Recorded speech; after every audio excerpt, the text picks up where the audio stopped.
à tous et bienvenue dans cette nouvelle édition du Grand JT des Territoires. Voici tout de suite les titres de l'actualité.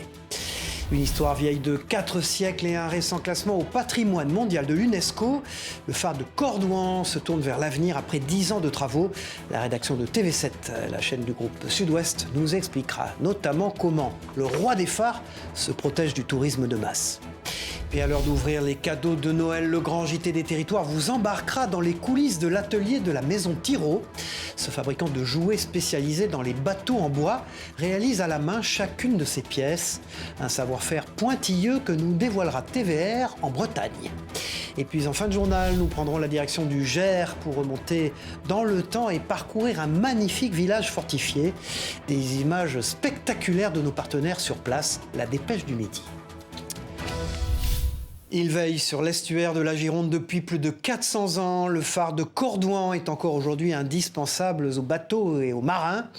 Classé au patrimoine mondial de l'UNESCO en 2021 et réouvert au public au printemps dernier, le phare s'oriente désormais vers l'avenir. Son attrait touristique notamment se confirme même si le site reste protégé de l'afflux des visiteurs, comme vous allez le constater avec ce sujet d'Alix Fourcade pour TV7, la chaîne du groupe Sud-Ouest. Au départ de Port-Médoc, le seul concessionnaire habilité à effectuer la navette vers le phare de Cordouan a investi dans une nouvelle vedette flambant neuve. Avec 150 places, cette navette plus spacieuse est aussi plus économique et écologique, puisqu'elle permet de ne faire qu'un aller-retour au phare par jour, contre 3 auparavant. Après les années noires pour le tourisme du Covid, son armateur revit. C'est une renaissance, puisque les banques nous ont fait confiance et nous ont permis d'investir sur ce nouveau bateau qui apporte beaucoup plus de confort et d'espace aux passagers. Un investissement de 800 000 € rendu possible notamment grâce au classement du roi des phares au patrimoine mondial de l'UNESCO en 2021. Après 10 ans de travaux, Cordouan a totalement rouvert en avril dernier. Pas moins de 30 000 visiteurs s'y sont pressés cet été, un chiffre plus important que la moyenne qui a nécessité beaucoup d'organisation pour les 2 gardiens du phare. On essaie de s'organiser déjà pour faire arriver les bateaux à des horaires décalés, pour les diviser en différents groupes, pour prendre des petits groupes en visite commentée. Mais pas de risque de cohue donc, puisque le parcours est très contrôlé par le syndicat mixte pour le développement durable de l'estuaire de la Gironde, qui a la gestion du phare. On a au maximum 250 à 300 personnes qui peuvent venir dans la journée au phare de Cordouan. On a aussi au niveau du règlement dans le phare de Cordouan, ce qu'on appelle le FU, 50 personnes maximum en même temps. Grâce à ce tourisme raisonné, le roi des phares, qui a déjà plus de 400 ans, a donc encore de beaux jours devant lui. Développer le langage dès le premier âge, c'est l'objectif de l'action Un bébé, un livre. Des ouvrages sont ainsi distribués aux mamans pour les inciter à pratiquer la lecture aux enfants. En Martinique, plusieurs maternités sont impliquées dans ce dispositif mené par la Fédération nationale des orthophonistes. Sur l'île, l'illettrisme concerne près de 13% des adultes. Un reportage sur place de Loïc Régis et de Diana François Eudoxie pour Via ATV sur place. Un livre pour stimuler le langage de l'enfant dès son plus jeune âge. L'ouvrage est un support afin d'inciter les parents à pratiquer la lecture. Les cadeaux sont distribués dans plusieurs maternités de l'île. La maman de la petite Charlize est ravie de cette initiative. Je pense que c'est une très très bonne idée justement pour le développement de bébé et finalement à un très très jeune âge. Moi en tout cas j'adore, j'aime beaucoup. C'est une bonne idée, je trouve que c'est mieux que d'offrir un vêtement ou un objet où c'est ludique. Un bébé, un livre, pour apprendre à communiquer, enrichir son vocabulaire ou encore nourrir son imagination. Le livre est un outil pour l'enfant, aussi bien que le parent, qu'il sache lire ou non. On a un taux d'illettrisme qui est un des plus élevés de tous les départements français. Hier, on expliquait également qu'on a un taux de prématurité qui est le plus élevé de tous les départements français. Il faut savoir qu'un enfant qui est né prématurément aura malheureusement plus de risques de développer des troubles du langage. Cette action s'effectue dans le cadre de la lutte contre l'illettrisme. Dans ce combat, la détection des troubles du langage est déterminante chez l'enfant. Un enfant qui ne regarde pas dans les yeux, un enfant qui ne s'intéresse pas au bruit environnant, un enfant qui se referme un petit peu sur lui-même, qui a du mal à rentrer justement en interaction avec son environnement et les autres. Voilà, ça doit interpeller et ça très très tôt. Le langage oral est une compétence socle pour le langage écrit. Cette action de sensibilisation est menée depuis une dizaine d'années par la Fédération nationale des orthophonistes. Voilà, et si la lecture est essentielle pour le bon développement des plus petits, la préservation de l'environnement est quant à elle vitale. En Bretagne, plusieurs entreprises et associations proposent depuis quelques années de planter des arbres pour la biodiversité. Parmi elles, une start-up de plus de 70 salariés se développe à grands pas et séduit de plus en plus de sociétés. Alors, préservation de l'environnement ou opération de communication, un sujet de Xavier Patrigeon. Trouver le juste milieu entre une action écologiquement intéressante et l'impact de nos entreprises ou de nos vies sur la planète. C'est le pari dans lequel s'est lancé Écoterie depuis 2016. Rendre accessible à tous, à des particuliers, à des entreprises, les arbres. Nos clients deviennent propriétaires des arbres. C'est-à-dire que jusqu'au bout, ils sont propriétaires, c'est-à-dire que le jour où l'arbre est exploité, le revenu de l'arbre est reversé à nos clients. Dans cette future forêt de Bernay, dans le Morbihan, 4000 arbres sont plantés pour le compte d'une entreprise. 1200 sociétés ont d'ailleurs rejoint le projet d'Écoterie, comme Armorlux. On a pris la décision de financer l'entretien de 1000 arbres. La volonté de contribuer à la captation d'une partie de nos émissions incompressibles de CO2. Le fait de soutenir la biodiversité forestière bretonne, ça a un impact. Après, ce qui est vrai, c'est que sur un simple plan comptable, c'est pas une dépense, c'est pas une charge, c'est à l'actif du bilan, c'est un investissement. Un investissement sur le long terme, très long terme, car le potentiel retour sera dans 100 ans. Des associations comme Climaction incitent également à la reforestation, la rentabilité promise en moins. Ces parcelles sont un outil de sensibilisation, pour les entreprises, pour les collectivités, pour les habitants, pour les citoyens en général. Des plantations aux intérêts multiples, pour la faune ou encore pour l'eau. Alors, une fois le piège du greenwashing écarté, dépenser un peu de son argent pour planter des arbres, c'est quand même pas si mal. Voilà, et la preuve encore que ce n'est pas si mal de planter des arbres. Zoom sur cette belle action menée par des écoliers dans la Somme. Une cinquantaine d'élèves de CM1 ont planté près de 2000 arbres sur les terres d'un éleveur. L'opération organisée par une association et la Chambre d'agriculture locale vise à encourager les bonnes pratiques agricoles dans un contexte de réchauffement climatique majeur. Plus encore, c'est l'occasion de recréer du lien entre les plus jeunes et le monde agricole. Reportage de Jérémy Houbron pour WEO TV, la chaîne de la Voix du Nord et du Courrier Picard. Regardez. Vas-y, tu mets bien la terre jusqu'au ras des racines. Opération jardinage de grande envergure. Bêche en main, ces écoliers s'activent pour planter 2000 arbres en une seule journée. C'est du boulot. On fait un trou avec nos bêches. Julia nous a tenu l'arbre et après on est en train de reboucher. C'est pour faire de l'ombre aux vaches, pour avoir plus d'oxygène. En fait, ces jardiniers en herbe pratiquent l'agroforesterie, une technique basée sur la présence d'arbres pour favoriser la biodiversité et la qualité des terres agricoles. 2 haies composées d'arbres champêtres viendront habiller les prairies de cet éleveur bovin. Peut-être des réponses au changement climatique et à l'érosion des sols. Si ça peut aider un peu nos cultures, nos parcelles, à se tenir un peu mieux, revenir un peu aux insectes, voir un peu d'oiseaux, avoir en global une vie autour du sol, quoi. Portée conjointement par l'Association des enfants et des arbres et la Chambre d'agriculture de la Somme, l'initiative permet aussi d'amener les plus jeunes à porter un autre regard sur le milieu agricole. C'est important d'intégrer les enfants au métier, montrer un peu les contraintes et les opportunités des agriculteurs par rapport au changement climatique. Il faudra 7 ans à ces arbres pour atteindre leur maturité. Le temps peut-être pour ces enfants de voir germer un avenir d'agriculteurs. Eux font partie des plus anciens et des plus remarquables de France. 14 arbres sont actuellement en lice pour devenir peut-être, d'ici quelques jours, arbre de l'année. Le concours créé en 2011 permet tous les ans de valoriser des arbres exceptionnels pour leurs caractéristiques esthétiques et aussi leur histoire. Et parmi les prétendants au titre cette année, un orme de 400 ans et de 14 mètres de haut fait la fierté de la région Occitanie et du village dans lequel il est implanté. Découverte d'Alexis Martinez pour la rédaction de Via Occitanie. Un hêtre de plus de 450 ans dans le Tarn a été élu il y a 2 ans arbre préféré des Français. Aujourd'hui, cet orme a été sélectionné pour représenter l'Occitanie au concours de l'arbre de l'année. Il a pris ses racines dans l'Aude au cœur du village de Vilseckland. Cet arbre a été planté sous ordre de Sully, ministre d'Henri IV, donc fin 1500.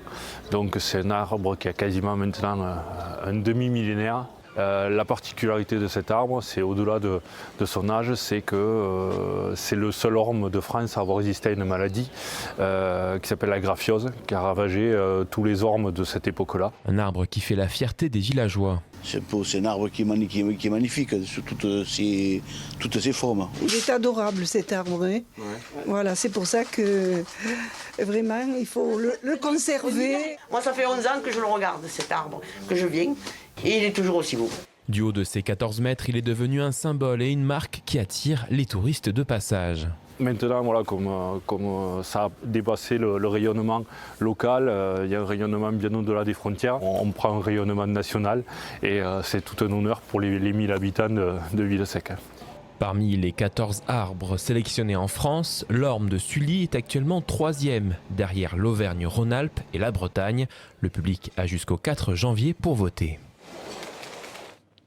Et puis bonne chance à lui donc et à la région Occitanie pour cette dernière ligne droite consacrée au vote du plus bel arbre de France. Noël est une période, vous le savez, propice aux moments passés en famille. À ce propos, que diriez-vous d'en savoir un peu plus sur votre département en vous amusant? C'est le concept d'un jeu de société appelé Circino, une chasse au trésor sur fond d'images et d'anecdotes du terroir. Décliné en 25 versions, le département de l'Aube est la dernière en date. Un reportage de Canal 32, regardez. De Troyes à Romilly-sur-Seine en passant par Nogent-sur-Seine, Bar-sur-Aube ou encore Essois. Ce jeu de société fait voyager ses participants dans 36 communes du département au travers d'une chasse au trésor. Vous avez comme une carte postale où là il y a 2 photos qui illustrent la commune. Une qui représente vraiment la ville ou le village et une qui va être le trésor que la commune aura choisi. Et à côté de ça, vous aurez un petit livret où là vous aurez du contenu texte qui permet aux gens qui voudraient en savoir un peu plus d'avoir des informations sur chacune des communes. Créé il y a 4 ans pour faire découvrir aux enfants les communes de leur département de manière ludique, Circino, boussole en latin, se veut accessible à tous. En greffant une chasse au trésor, en greffant des petites mascottes qui sont en mode boussole, on a essayé vraiment de leur montrer qu'ils pouvaient s'amuser sur une thématique qui est inhabituelle parce que rares sont les jeux sur les patrimoines qui sont accessibles à des enfants de 6 ans et où les aînés vont pouvoir partager leurs connaissances de leur territoire avec leurs petits-enfants. Cette déclinaison auboise est la 25e version du jeu, un jeu de société créé par amour pour le patrimoine. On fait 10 nouvelles versions par an. Ce sont les communes qui réalisent leurs éléments dans le jeu. On a une vraie approche, on va dire paternaliste, parce que les maires sont super fiers de nous parler de leur commune, surtout les petits villages. Malheureusement, ça reste qu'un jeu de société et on ne peut pas mettre toutes les communes d'un département.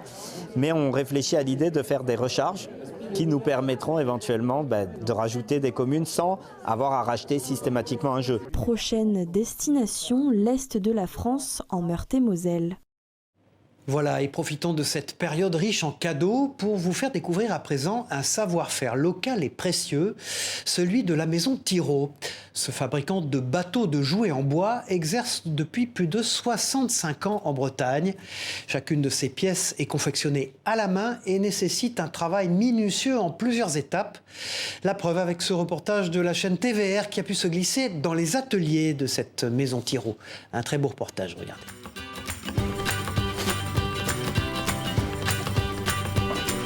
C'est un vaisseau qui a pris un sacré coup de jeune ces dernières années. La maison Thirault, entreprise familiale fondée en 1946, a été rachetée il y a 2 ans par Augustin Hubert. Le savoir-faire reste le même et permet la fabrication de 15 000 navires par an. Et ça commence avec du bois local. Tous nos bateaux sont galbés.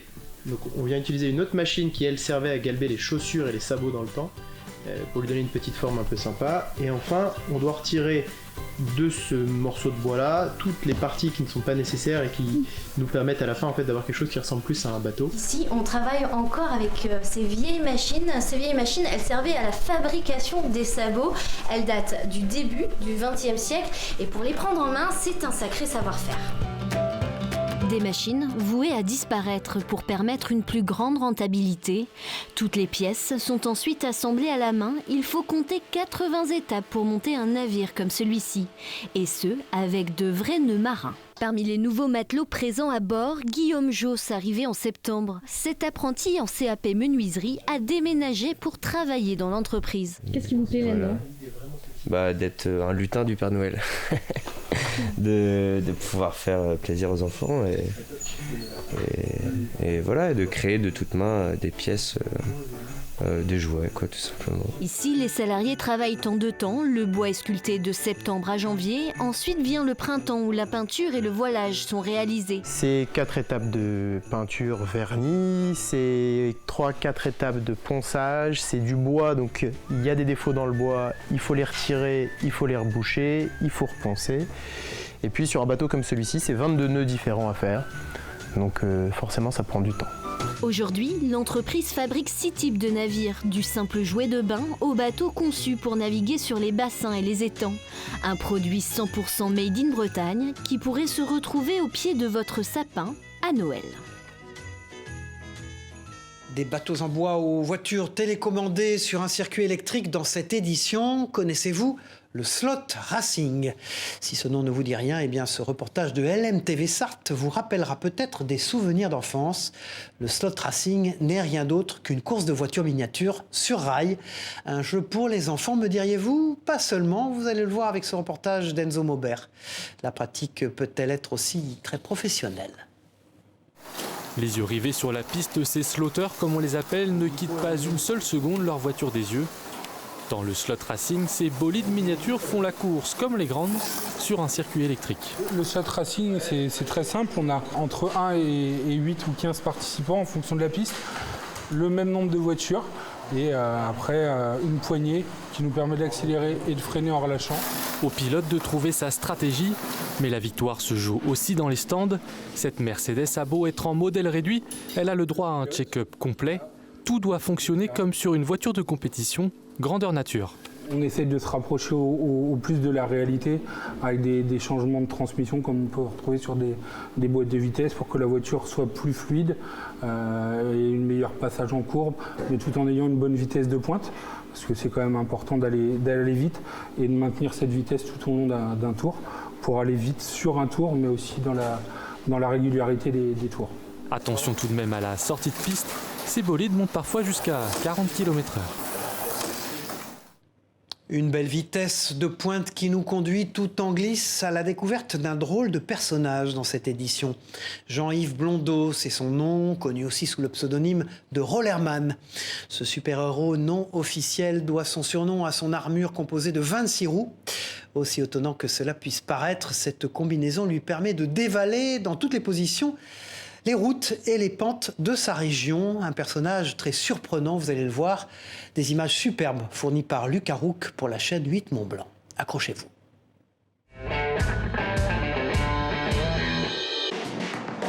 En enfilant son armure, Jean-Yves Blondeau se transforme en Rollerman, un super-héros mi-homme mi-robot qui repousse les limites du possible. Alors d'abord on a des bras, virage à droite, virage à gauche, virage à droite, virage à gauche, passer en 4 pattes, hop, genou, virage à droite, opposé, freinage, 4 pattes, allongé, skeleton, ça c'est pour qu'on ça ira très vite tout droit.